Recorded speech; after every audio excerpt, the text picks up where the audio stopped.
Morning everyone, my name is Kandakatla. I'm a second year PhD student in the School of Engineering Education at Berger University. I'm here to talk about our work characterizing and assessing instructor actions in an active, blended and collaborative classroom. I will first start off with giving you a text about what we're doing here.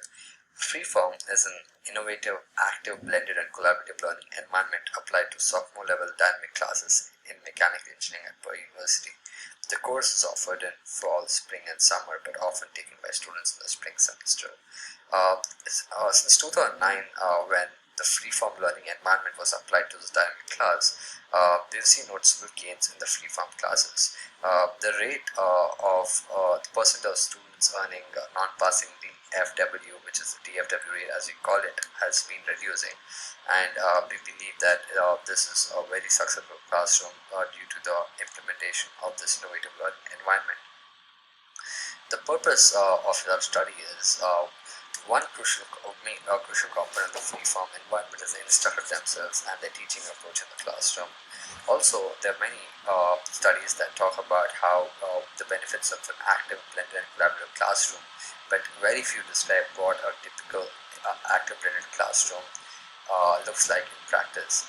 There is hardly any literature available that talks about the time allocated to various activities in this classroom, which we believe are very much important for instructors who want to adopt to such a learning environment.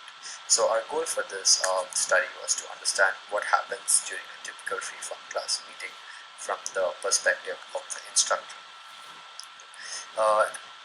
To go about this, we recorded an entire semester of classes. We chose two veteran instructors who have previously taught the course on multiple occasions and more importantly have been involved in the development of the freeform learning environment.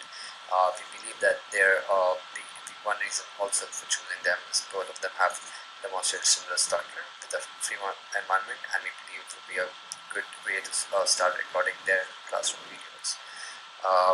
In total, we have recorded 72 videos, which account to 54 hours of data. However, we had some limitations while we go out this process. One of the main ones was the recorder over here was limited to the instructor actions. That is, no student actions were recorded in these videos. So it is everything we're talking about is from the instructor's perspective. Data did not include learning that occurs outside of classrooms, such as collaboration with the course blog that is available to students. Some videos were cut short, disproportionately affecting assessment and other admin activities, and a few videos were not available for analysis due to formatting issues. Now, throughout the dynamic class, these are the list of classroom events that occurred, and I'll talk to you very briefly just to provide you more context towards it. So the first over here are conceptual lecturing and problem solving lecturing, where the instructor is talking about problems and also concepts. And the next two here are conceptual real-time writing and problem solving real-time writing, where the instructor is writing on the board about concepts and problem solving. The next one on the list is the questions, which is when the instructor asks open-ended questions to the students just to have a better understanding if they're following him. The next two over here are graded and ungraded assessment, which is a key part of the activities which happen in the class. Students get to work with each other and collaborate while they do work on this. The last two are demonstration, when the instructor uses videos or simulation in the class, and other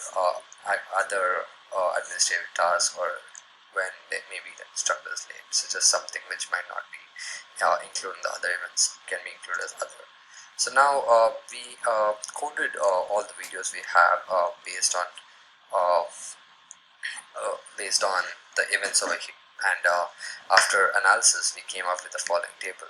Now, to just give you a quick understanding of how it works, for example, if I'm the instructor of dynamic class and I'll start with talking about a free body diagram, which is a concept, I will first select the activity conceptual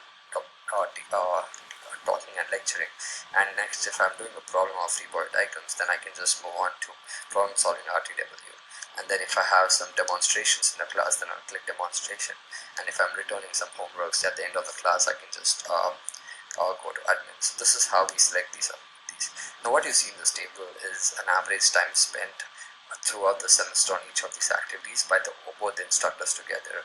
And as you see over here, the highest time spent was on problem solving real-time writing, which is close to 31%. The other table which you see here is the maximum time spent on any of these activities in any single class. So if you see here, the maximum varies widely across all these events, which says that no specific event dominates the class throughout, and what happens in a specific class depends on the content of the day. Now, we next wanted to look how the time allocation of these events varies across both the instructors, and we've come up with this table over here. So we did a chi-square test of independence to see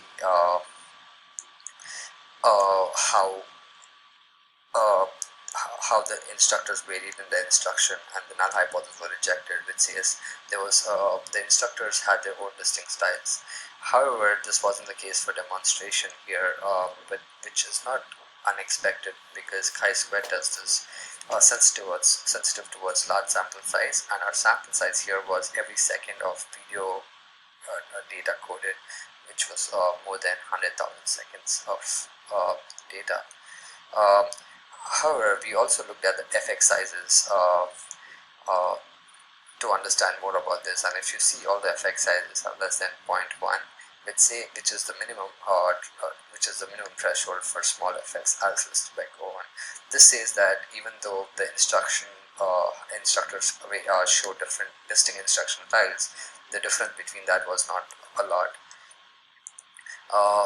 For example, if you see the problem solving real-time writing, the biggest had the biggest difference in the percentages, where both the instructor had their own teaching style. Also, if you look at instructor 2 over here, he spent more time on more didactic teaching approaches, while instructor 1 over here spent more time on active learning activities such as questions and grade assessment and grade assessment. This shows that although they've showed success throughout the course, they had their own distinct learning styles. Overall, instructors demonstrated distinct instructional approaches with slight variation. Active learning now takes up close to 27% of our class time, which is half of it, which is collaborative. This we get by just combine the percentage of questions, grade and ungrade assessment. However, taking Freeman's definition, who says that anything beyond traditional lecturing is active learning, our classes go to close to 62% of the class time as active learning, which we think is pretty great. Our other and admin now takes up 10% of our class time, and throughout the semester that accounts to close to 3.4 hours of 3 hours in total. This information, we use this information to adopt third-party software where students can submit and receive all their homeworks online, avoiding additional time in the class which was spent on distributing these homeworks. To conclude, we produce an empirical description of what occurs in a successful ABC classroom environment at Purdue. It reveals small, statistically significant difference in the instructional approach across both the instructors. The results do not capture collaboration outside the class that takes place on online discussion in the blog and tutorial rooms. And the results have already begun to inform instructional changes at Purdue, and we believe other instructors who are trying to adapt to ABC learning environment could use this as a baseline while planning their teaching approaches throughout their semester. In terms of the future work, we will be analyzing videos of other instructors adopting to a freeform environment both at Purdue and also other institutions, and we would like to see how this varies across. We will be combining the analysis of the data taken from online resources and student interviews, and try to have a better analysis towards what's happening in the classroom. If you're interested in our future publications, you could look at our video coding protocol which we developed for coding these videos at the release conference next week, and also an upcoming paper at the FI conference talking about the longitudinal analysis of instructor actions in the ABC classroom. We would like to thank NSF for their support in funding this project. Here are a list of references used. I would like to thank all my co-authors who helped me analyze this paper and also write the paper. It would not have been possible without you. Thank you very much. much. For more information about Freeform, please feel free to visit our website, and you could always reach out to us through email if you need more information. The coding protocol which we mentioned is also available on the website if you wish to download and use it. Thank you very much for your time, and I'm open for questions.